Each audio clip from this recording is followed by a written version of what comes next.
2011 मध्ये Indian टीमनी world cup जिंकला. सचिन तेंडुलकरने त्यांच्या करिअरमधले सर्व रेकॉर्ड्स बनवले होते. फक्त एका वर्ल्ड कपची कमी होती. ते 2011 मध्ये पूर्ण झालं.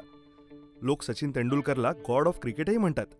आणि ऑब्व्हियसली म्हणायला पण पाहिजे, कारण त्यांनी वयाच्या 11व्या वर्षी बॅट उचलली आणि वयाच्या 16व्या वर्षी इंडियाकडून ते ODIs खेळत होते. पण 2011 मध्ये सचिन आणखी एका गोष्टीसाठी प्रसिद्ध झाले. ॲक्च्युली त्यांनी फॉरेन स्पॉन्सर्स आणि ॲडव्हर्टाइजमेंट्स केल्या, ज्यातून त्यांनी 5.92 करोड रुपये कमवले. मात्र 5.92 करोड इन्कमपैकी 1.77 करोडसाठी सचिनने गव्हर्नमेंटकडे टॅक्स डिडक्शनची मागणी केली.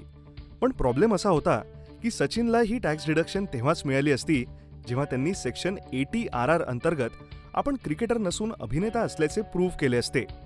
आणि ही डिडक्शन घेण्यासाठी तो म्हणाला की मी क्रिकेटर नाही, तर मी एक ॲक्टर आहे. सर्व गव्हर्नमेंट ऑफिशियल्स हैराण झाले की जर सचिन तेंडुलकर क्रिकेटर नाही तर मग कोण आहे. एनिवे, प्रोसिडिंगमध्ये दोन्ही बाजूंनी आपापले आर्ग्युमेंट्स केले आणि शेवटी सचिनला ॲज अन ॲक्टर कन्सिडर केलं गेलं आणि त्याला 1.77 करोडची टॅक्स डिडक्शन मिळाली. इन शॉर्ट, लर्निंग ही आहे की प्रत्येक जण आपला टॅक्स वाचवण्यासाठी सर्व अवेलेबल लीगल मेथड्स यूज करतो. जरी ॲमेझॉनने 2018 मध्ये 77,000 कोटी कमाई केली असली तरी रूल अवेलेबल असल्याने त्यांनी 2018 मध्ये ₹0 टॅक्स भरलाय. Yes, you heard it right, ₹0 tax. Even normal middle class employees पण त्यांचा टॅक्स वाचवण्यासाठी खूप प्रयत्न करतात. तुमचा माझ्यावर विश्वास बसत नसेल तर यूट्यूबवर सर्च करा आणि बघा. टॅक्स सेव्हिंग्जवर असे अनेक व्हिडिओज सापडतील ज्यांना चांगले व्ह्यूज मिळाले आहेत. तर पॉइंट हा आहे की लीगली एक सेल्फ एम्प्लॉईड किंवा middle class maximum tax legally कसा वाचवतो. तर याचा आन्सर आहे एक कंपनी उघडून. मित्रांनो, मी इथे एक गोष्ट क्लिअर करतो की मी कोणताही टॅक्स ॲडवायझर नाही आणि या व्हिडिओमध्ये डिस्कस केलेले सर्व पॉइंट्स रिच डॅड ॲडवायझर पब्लिकेशनची book start your own corporation मध्ये दिलेले आहेत. So let start my dear brothers and sisters. या सगळ्या कॉन्सेप्ट समजून घेण्यासाठी आपण मिडल क्लास फॅमिलीचं एक छोटंसं एक्झाम्पल पाहू, ज्यामध्ये एका फॅमिलीला 2 मुलं आहेत. या कपलचं नाव पप्पू आणि पिंकी असं आहे. पप्पू फुल टाइम एम्प्लॉई आहे आणि पिंकी एक हाऊसवाईफ आहे.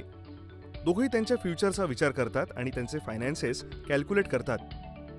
कॅल्क्युलेशन्स केल्यावर त्यांच्या लक्षात येतं की त्यांच्या रिटायरमेंटपर्यंत त्यांच्याकडे जास्त पैसे सेव्ह होणार नाहीत आणि मुलांना हायर एज्युकेशन द्यायचं असेल तर त्यांना स्टुडंट लोन घ्यावं लागेल आणि हे पिंकीला नको होतं.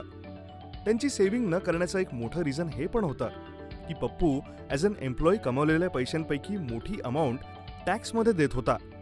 यामुळे ते दोघं एका फायनान्शियल ॲडवायझरकडे जातात, जे या कपलला 2 सोल्युशन्स रेकमेंड करतात. सोल्युशन 1, पिंकीने स्वतः काम करायला सुरुवात केली पाहिजे जेणेकरून फॅमिली इन्कम इन्क्रीज होईल. आणि दुसरी गोष्ट म्हणजे पिंकी जर सेल्फ एम्प्लॉईड असेल तर तिने तिची एक कंपनी उघडावी. या टॅक्स ॲडवायझरची ॲडवाईस घेतल्यानंतर पिंकी फ्रीलान्सर बनते आणि यासाठी ती कंपनी रजिस्टर करते, ज्याचे 2 डिरेक्टर्स असतात, पिंकी आणि पप्पू. पिंकी तिच्या कामात चांगली आहे म्हणूनच तिला खूप फ्रीलान्स प्रोजेक्ट्स मिळतात. आता कंपनी उघडून ती टॅक्स ब्रेक्स घेते. पहिला टॅक्स डिडक्शन म्हणजे त्यांना ऑफिस रेंटवर मिळतं. आता पिंकी तिच्या घरातील 1 बेडरूम फ्रीलान्सिंगसाठी यूज करत होती, म्हणूनच ती त्याचा एरिया कॅल्क्युलेट करते, जो की 140 स्क्वेअर फूट होता. आता ती त्याचा मार्केट रेट कॅल्क्युलेट करते आणि मग यातून त्यांना समजतं की त्यांना त्यांच्या ऑफिस स्पेस एवढी जागा घ्यायची असेल तर त्याची किंमत मिनिमम 10,000 असेल.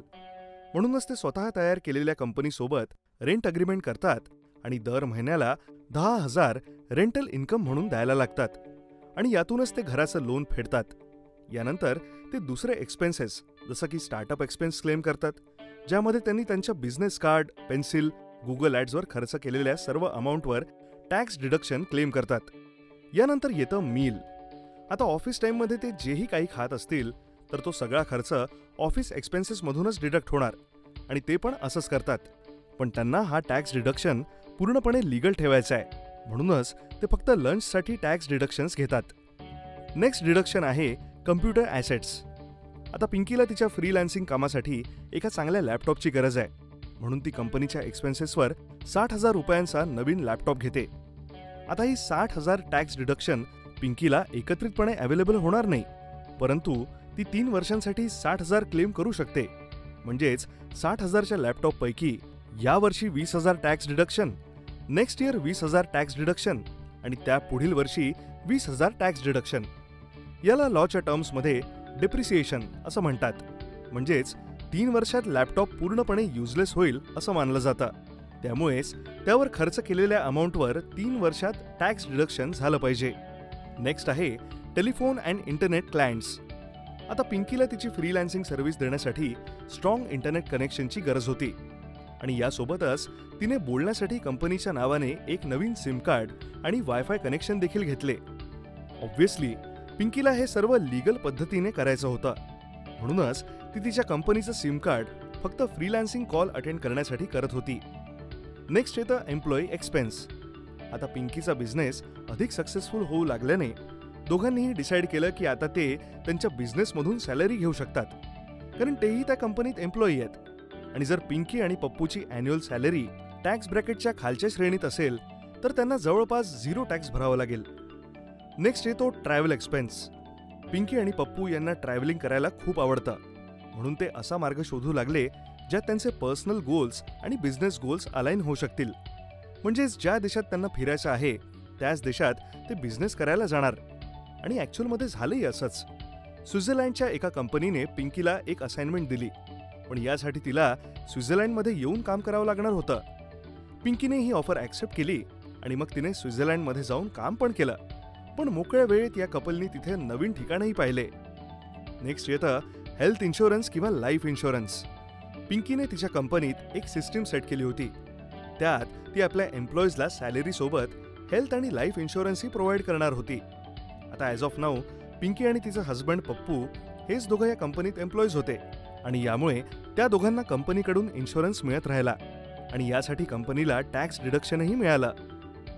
नेक्स्ट येतं एज्युकेशन आणि सबस्क्रिप्शन. पिंकीला नेहमी नवीन गोष्टी शिकायच्या होत्या, बट फॅमिलीमध्ये पैशाच्या कमीमुळे तिला हे करता आलं नाही. पण आता तिने हायर एज्युकेशन घेण्याचं डिसाईड केलं. आता तिला जे कोर्स करायचे होते ते तिने केले आणि यामुळे तिच्या फ्रीलान्सिंग करिअरमध्ये देखील डिरेक्ट इम्प्रूव्हमेंट झाली आणि सोबतच त्यांनी हायर एज्युकेशनसाठीही टॅक्स रिबेट घेतली. Family jobs. पिंकीचा बिझनेस खूप वाढत होता, यामुळे तिने इतर कोणी एम्प्लॉईज ठेवण्याऐवजी फॅमिलीतल्याच कोणाला तरी जॉब द्यावा असा विचार केला आणि यामुळे त्यांनी त्यांच्या मोठ्या मुलाला आणि सिस्टरला जॉब दिला आणि त्यांच्या एम्प्लॉई सॅलरीमध्येही कंपनीला टॅक्स डिडक्शन मिळत होता. आता आपल्यापैकी बरेच जण असं म्हणतील की फक्त आपल्या फॅमिलीला सॅलरी देऊन टॅक्स सेव्ह करणं हे सर्व लीगल आहे का? तर ॲज आय सेड अर्लियर, आपल्या फॅमिली मेंबर्सला जॉब द्यायचा आहे, पण ते फॅमिली मेंबर्स कंपनीत ॲक्च्युअलमध्ये काम करतील, यामुळे ते कंपनीचे एम्प्लॉईज असतील. पण जर ते एम्प्लॉई नसतील आणि फक्त टॅक्स वाचवण्यासाठी खोटे डॉक्युमेंट्स दाखवत असतील तर मग मात्र हे इल्लीगल आहे. तर या एक्झाम्पलचा मेन गोल हा आहे की कशा प्रकारे आपण आपला बिझनेस आपल्या लाईफशी अलाइन करू शकतो. म्हणजे बिझनेसमध्ये आपण जेही काही पैसे खर्च करत आहोत त्याच पद्धतीने लाईफ जगायची आहे. आता हा प्रश्न आपल्यापैकी अनेकांच्या मनात येत असेल की गव्हर्नमेंट बिझनेसमॅनला अनेक बेनिफिट्स देत आहेत, पण जे बिझनेसमॅन आहेत त्यांची वेगळीच आर्ग्युमेंट आहे. ते म्हणतायत बिझनेस करून आम्ही रिस्क घेतो, भले मग आम्ही प्रॉफिटमध्ये असो वा नसो. एम्प्लॉईजना सॅलरी द्यावी लागते, अन्यथा आमच्यावर केस होते आणि पेनल्टी द्यावी लागते. आम्ही लोक न्यू जॉब्स क्रिएट करत आहोत. आम्ही घरच्यांचे पैसे घेऊन, इव्हन लोन घेऊन जे पैसे मिळतात ते सगळे आम्ही बिझनेस उभा करण्यासाठी लावतो. आणि जर गव्हर्नमेंटने आम्हाला टॅक्स डिडक्शन्स दिली नाही तर आम्ही बिझनेसकडे जाणार नाही. आम्हीही नोकऱ्या करू आणि जर बिझनेसेस सुरू केले नाही तर न्यू जॉब्स क्रिएट होणार नाहीत आणि यामुळे पूर्ण सिस्टीम फेल होईल. तुम्हाला काय वाटतं, ही आर्ग्युमेंट बरोबर आहे की नाही? कमेंट सेक्शनमध्ये आम्हाला नक्की सांगा. मित्रांनो, जर तुम्हाला तुमच्या फ्री टाईममध्ये नेहमी अशा अमेझिंग कॉन्सेप्ट शिकायच्या असतील तर तुम्ही गिगल ॲप डाउनलोड करू शकता, जिथे 150 पेक्षा जास्त बुक समरीज फ्रीमध्ये अवेलेबल आहेत. हे ॲप्लिकेशन तुम्ही एकदा नक्की डाउनलोड करा अँड आय नो की गिगल तुमचा लाईफ लाँग फ्रेंड बनेल. या ॲप्लिकेशनची लिंक आम्ही डिस्क्रिप्शन आणि फर्स्ट कमेंटमध्ये दिली आहे. जर ही अमेझिंग इन्फॉर्मेशन तुमच्या कोणत्या फ्रेंडला किंवा फॅमिली मेंबरला हेल्प करू शकत असेल तर तुम्ही हा व्हिडिओ त्यांच्यासोबत नक्की शेअर करा. एनिवे मित्रांनो, जर तुम्हाला असे नॉलेजेबल व्हिडिओज मिस करायचे नसतील तर चॅनल सबस्क्राईब केल्यानंतर बेल बटन दाबायला विसरू नका. तुम्हाला पुढचा व्हिडिओ कोणत्या टॉपिकवर हवा आहे हे देखील तुम्ही कमेंट सेक्शनमध्ये सांगू शकता. लवकरच पुन्हा भेटू. जय हिंद, जय महाराष्ट्र.